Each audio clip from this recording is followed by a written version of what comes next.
A massive recruiting weekend is on tap for the Florida State Seminoles.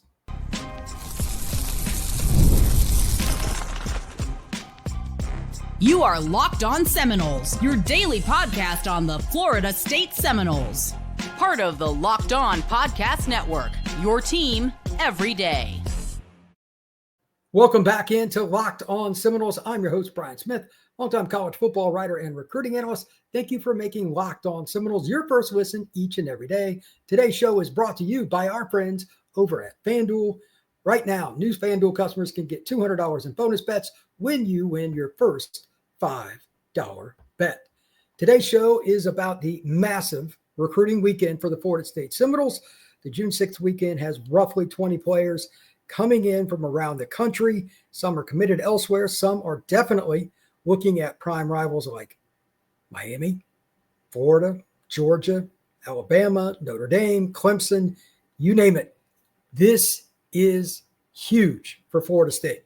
If they're going to right the ship, it's right now. That's the only thing I'm talking about on this show is the official visit weekend. And there are a couple of points I want to make about it as we get into it. Number one, this is an official visit list that is really good. I have harped on Florida State for several bumbles they have made, and rightfully so. But this isn't one of them. Their official visit list this weekend is legit. Give them props. Number two, what are you selling? If you worked inside the Florida State football office right now, coming off the disastrous 2024 season, how would you pitch it?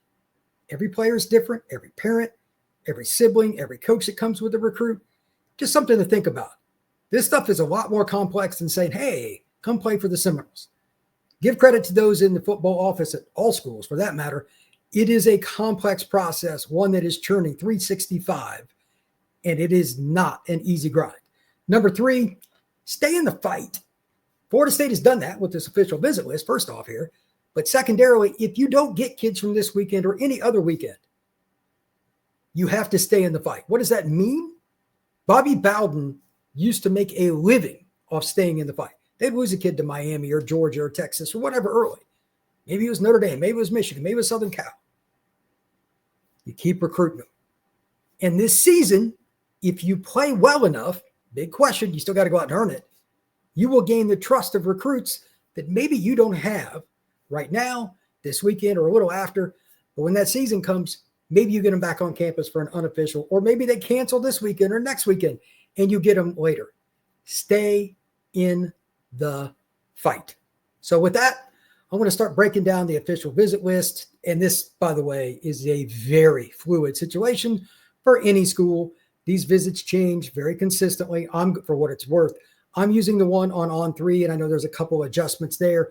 I will denote those as I go through, but just bear with me on this official visit list. And I don't know why kids always change. I hear different things, scheduling, weather, flight got canceled. That stuff happens. But keep in mind that, again, this is really hard, and give props to those that set these visits up, because it is not an easy endeavor to work in a football office doing recruiting with today's modern players. A lot of these kids, they're very difficult to deal with because the people around them are expecting something from you. And I'm not talking about just financially. I'm talking about across the board. It is a very, very big deal. So with that in mind, please keep in your head that any of these kids could commit or any of these kids could drop Florida State this weekend. So the stay in the fight thing is probably the most important thing I want to say all day. All right. Now, first off on this list, and this news just dropped a little bit ago, Noles 24/7, they brought it up. Hey, Tristan Givens is not going to visit this weekend. That is a massive loss in terms of the short term. One of the best pass rushers, one of the best kids. He's a really nice guy. I know him a little bit. He's at Carver High School, not that far from me, in Columbus, Georgia. He will not visit FSU this weekend. The rumor is Tennessee is trending hard for him, and they've been after Tristan for a long time. Let's see if Florida State does what I said a moment ago and stays in the fight. They got to get after this kid. This is the kind of guy Bobby Bowden would have loved.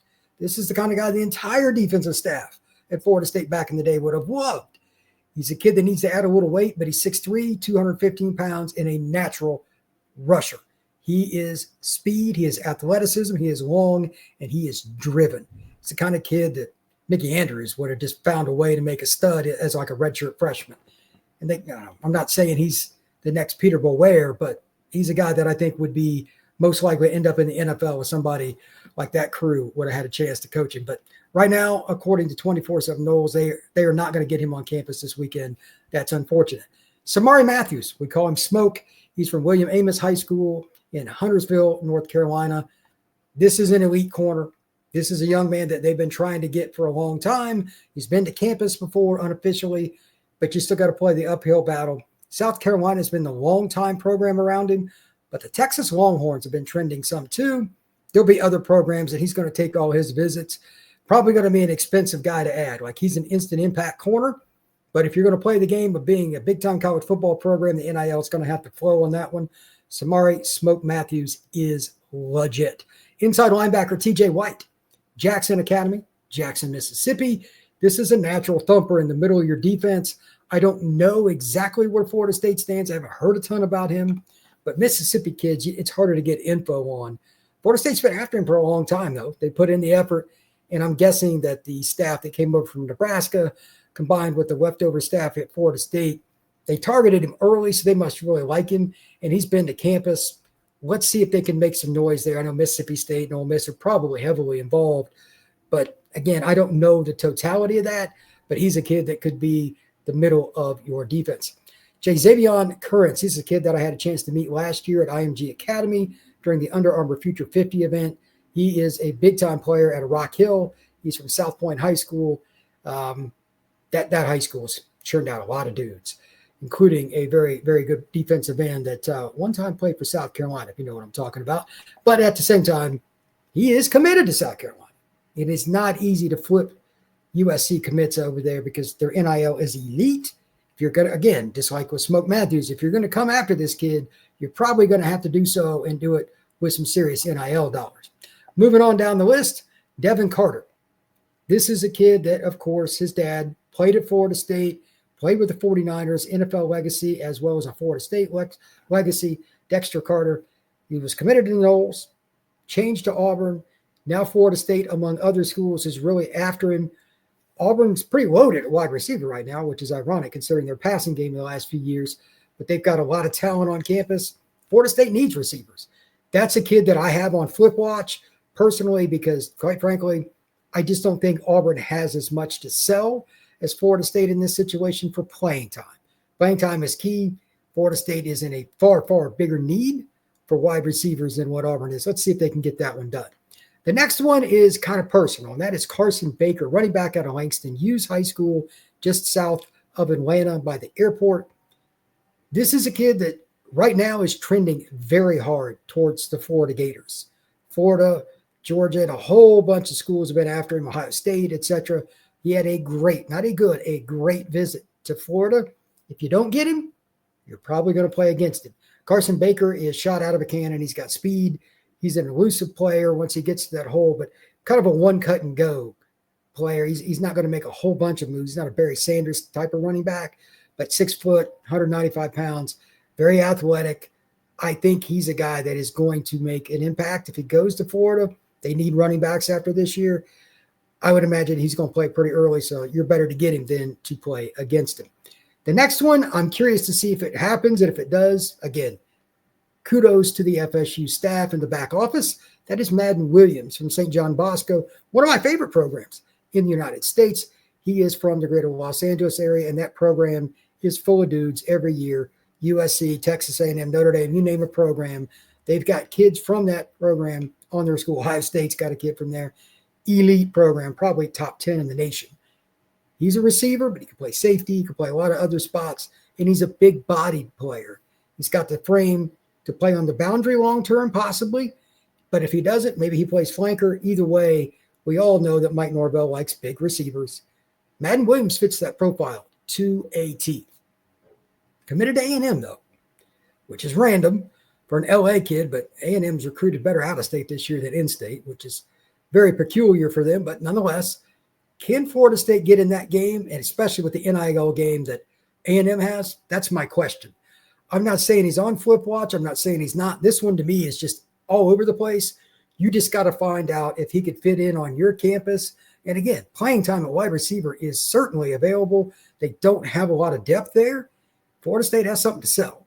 Let's see what the Noles can do. Next up, Rodney Colton, Noonan High School, about an hour and 20 minutes for me, I guess, just south of where Langston Hughes is, just a little bit further south from Atlanta. This is a kid that's been coveted by programs all over the place. Ole Miss is trending with him. Florida State's been high up there with him. Some of the schools in the SEC that you think of as the big box schools, Alabama and Georgia, et cetera. He's had all kinds of programs after him. Smaller, athletic, speedy linebacker. Also fits the Bobby Bowden era very, very well.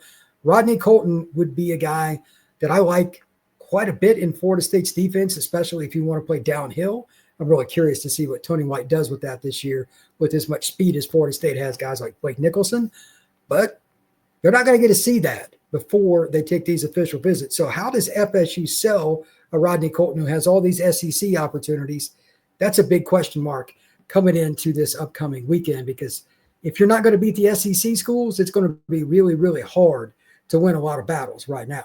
When we come back, I'm going to talk a little bit more about some of these official visitors, give a few more predictions. That is next here on Locked On Seminoles.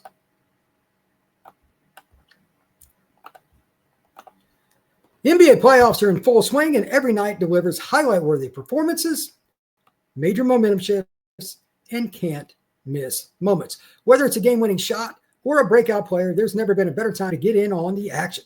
FanDuel makes it easy to stay in the game before tip-off and live. With player props, performance trends, and same-game parlays, fans have more ways than ever to play smart and to win big.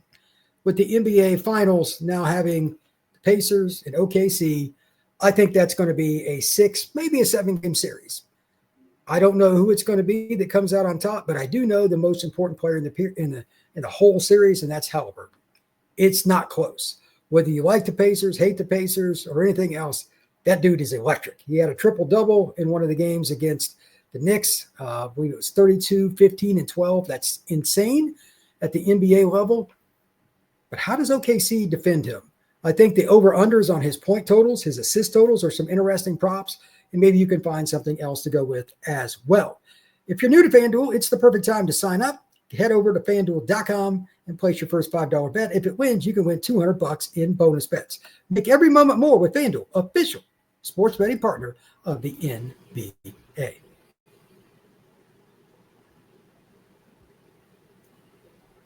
All right, let's get back into the recruiting list. Obviously, it is rather, shall we say, impressive with what Florida State has going on.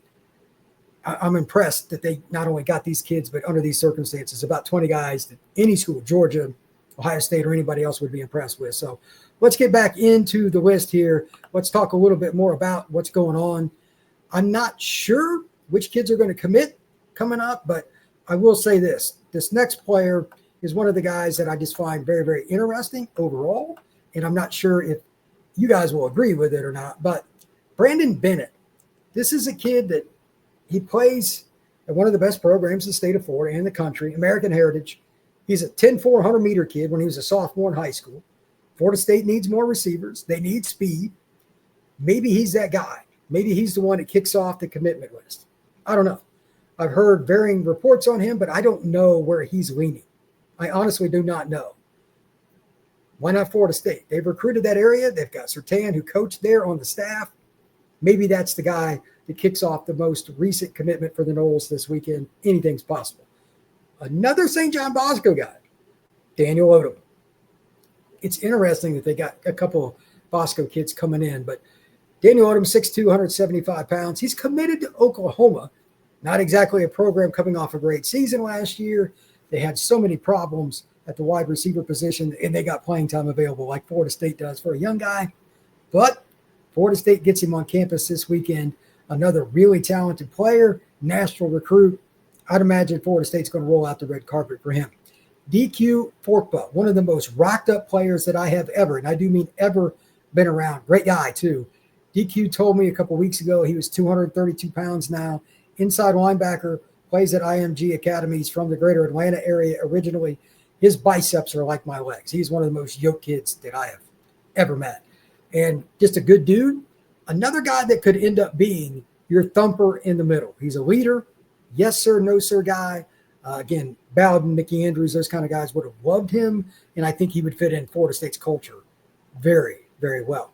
The next guy is somebody that a lot of teams are trying to flip, and I'm not sure where he's going to go.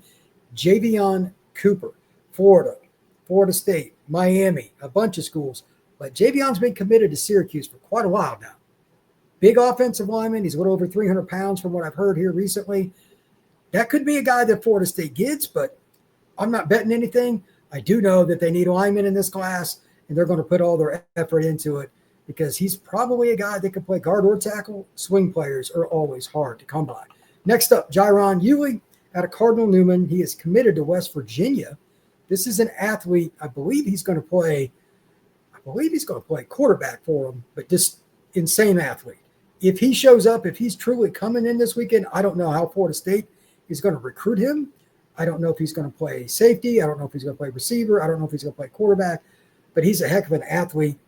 I don't know him personally, but the West Virginia commitment is unique. Cameron Brickle, this kid I met at IMG Academy, defensive lineman, around 300 pounds, about 6'1" or so, powerhouse. He's just the guy you put in the middle to clog it up and cause some havoc. He's pretty darn well coached. I can tell you that. IMG has elite coaching. So he's probably going to be a little bit further ahead than some of the other kids they're going to bring in. I'm curious to see where Florida State stands with him at the end of this weekend. They need at least a couple of D tackles in every class. Why not him? Speaking of D tackles, the name is exactly what I'm saying here, Seven Cloud. He's a kid that is from Georgia, but he's committed to the Dogs, but I believe he is a kid that's a JUCO. If I remember correctly, I don't remember which JUCO it is, but On3 doesn't have it listed here. But that's a guy that Georgia went after very, very early. He's over 300 pounds. He could play nose guard. If you could steal him from Georgia, it would be massive for Florida State's recruiting efforts. They don't get a lot of kids like this that Georgia wants. That would be a nice feather in the cap for the Florida State Seminoles. Aaron Thomas, we've talked about him quite a bit here on the show. Offensive tackle out of Mountain Point High School in Phoenix, one of the best programs out west. His dad, Eric Thomas, was an offensive lineman on the 99 team that won the title for Florida State. You would think the Noles have an edge, but he had a great visit to Ohio State. A&M's involved, a bunch of other schools. We'll see where it goes, but this is a pivotal visit for Florida State. Michael Ionata, committed to the Noles, in-state kid. He's a legacy. Calvary Christian in Clearwater, really, really good kid, committed to the Noles. He will be on campus. Antoine Sharp, although it says it here on the visit list for On3, he is not going to be there. DJ Howerton out of Grimsley High School in Greensboro, North Carolina, committed to Rutgers. NC State and some other schools are involved. I don't know a ton about him, but he's a big-bodied kid. He could be kind of recruited like a receiver the way FSU does it. We'll see what happens there.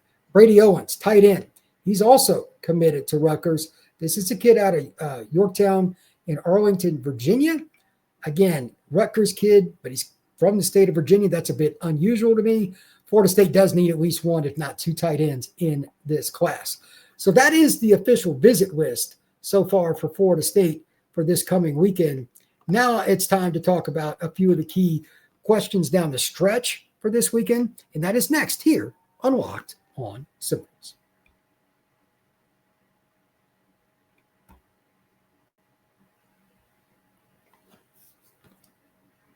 All right, Florida State's going to have, give or take, 20 recruits in the fold this weekend in Tallahassee. That's a lot. And by the way, thank you once again for making Locked On Seminoles your first listen. Make sure you come back and check us out again tomorrow. We're going to have more recruiting talk before this big weekend. But what is next? A lot of schools, and I've had a bunch of fans on my show, The Portal, that is, I'm having a blast with talking about recruiting this time of year. This is certainly my time. This is a new trend. Nobody's really committing. Not a lot of guys. I mean, there are a few, but compared to what I expected, it is extremely microscopic. Auburn, Georgia, Ohio State, Notre Dame, Clemson. Like Clemson had like all their kids come in on one weekend. They had a couple of commits. It was okay. Clemson does as good on official visit weekends with how they roll out the red carpet and how they sell their program as any in the country, and I think it's the best. They still only got a couple. What is going on with recruiting? Here's a couple of things to know. This applies to Florida State directly. NIL, The kids are shopping around, just straight up. This is what it's become. Like it, love it, hate it. It's not going anywhere. They're going to the schools, getting money just to take the visits. Yes, I said just to take the visits, lots of money. And B, maybe the deal at the next school is better. They want to weigh their options. Fair enough. 2, I think the uncertainty with the house settlement case makes some people pause. It makes some people pause. We still don't know what's going on there. It's allegedly going to get done by July 1st. Do you really trust Congress? I know I don't. Do you really trust all the judges? I know I don't there either. Anything political like this, where our so-called politicians, the people that work for the people, no, they don't. Those folks, I don't trust it. And I think a lot of the recruits, their parents, their handlers, their 7-on-7 coaches, their high school coaches, their high school principals, all the people around them are a little nervous about how that's going to go. They want to know for sure in writing that money's coming before they sign off on any deals with the collectives or anything else prior to July 1st. That's my opinion. That is also a holdup for why Florida State or anybody else is having a little harder time to getting kids to shut it down. I get it. Uncertainty with your future is not cool. And as usual, the people at the top aren't doing the greatest of jobs of making this work out in a timely fashion. So we'll see how quickly that turns around. If it does, like if it happens in the next week or so, it'd be great.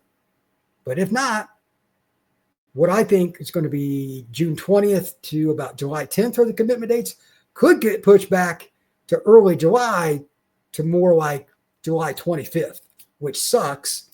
We want to have some answers here. But these kids, I'm telling you, it's impacting at least some of the elite kids. Maybe it's even impacting some of the kids that aren't elite. Some of those 3-star kids still have P4 offers because they need guaranteed money because they know they're not going to get as much as some others on some of these deals. And again, I don't blame them. Now, the next part of this that's interesting is Florida State's pitch. I brought that up at the beginning of the show. If you remember back, I said, what would you sell if you're Florida State? Playing time is the obvious. It's a good roster, but it's not a great one. And it's got a lot of juniors, seniors, and fifth-year seniors on it, especially in the trenches. Daryl Jackson's going to be gone. You just brought in 4 transfers on the offensive line. Unless I'm wrong, I think all 4 are done after this year. I mean, there's playing time all over the place, just in the trenches. And then you have the situation at receiver where they just aren't in the right place with numbers to begin with. There's uncertainty in the secondary. Playing time is something you can sell. But there's something else that I think they should sell, and I assume they are. To me, this should be a slam dunk. And if you're somebody over 50 like me, this is maybe the first thing that I would pitch. You can be the guy that helps Florida State get back to the top. Because if a young man and his family, his whole entourage of opportunities to increase his name, image, and likeness and all that, you can do it at Florida State just as well as anywhere else in the country. And to do it and help put a brand back on the mantle is pretty cool. It's not for everybody. Some kids want to go somewhere where they just kind of fit in. We know we're going to win. I'll start maybe as a senior, whatever. Florida State doesn't need that kid anyway. They need ballers that want to come in and set the pace, change the standard, and raise the bar. Those kids are the ones that need to end up at Florida State for the Noles to take that next step as a program.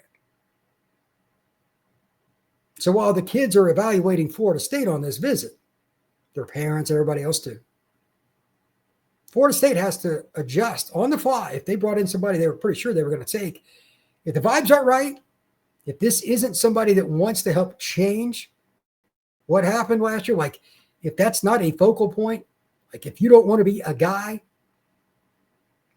you're not the right person for Florida State.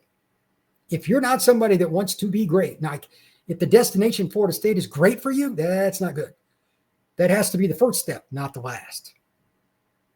Because if it's the last, you're just going to be a guy on the bench eating up a scholarship, and what's the point?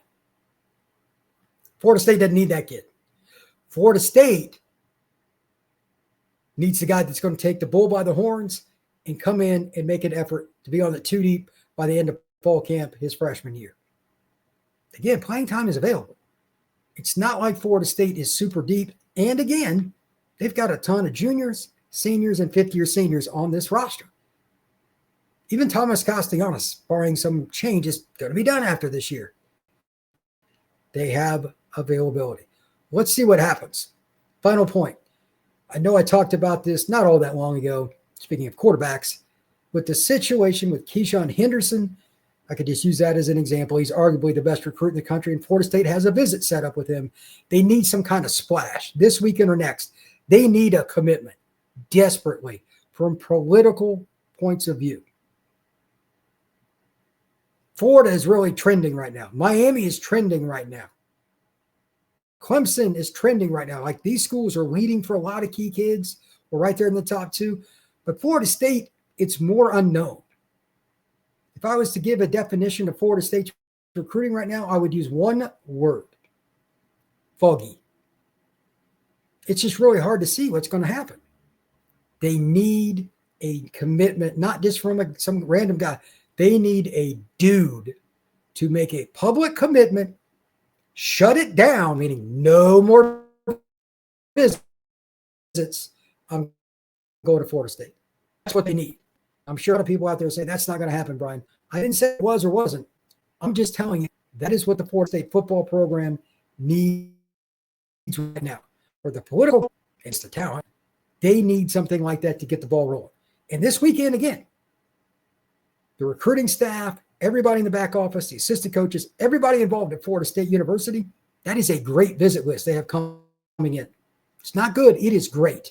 If you can get a couple of those kids to pop early next week, maybe even this weekend, you never know, and they completely, and I do mean completely, shut it down, that would give you momentum. We'll see if that happens. Thank you once again for making Locked On Seminoles your first listen each and every day. If you want more recruiting news, you can check out my other show, The Portal Podcast. Everything recruiting, SEC, Big Ten, ACC, team previews, player previews, prospect lists. I rank the top coaches in the country as recruiters. A little bit of everything over there at the Portal Podcast. Make sure you give it a check out. We're also very happy to come back and talk some more recruiting tomorrow here on Locked On Seminoles. That'll be coming up tomorrow, probably in the afternoon again. But thank you again for checking us out. We will see you again tomorrow on Locked On Seminoles.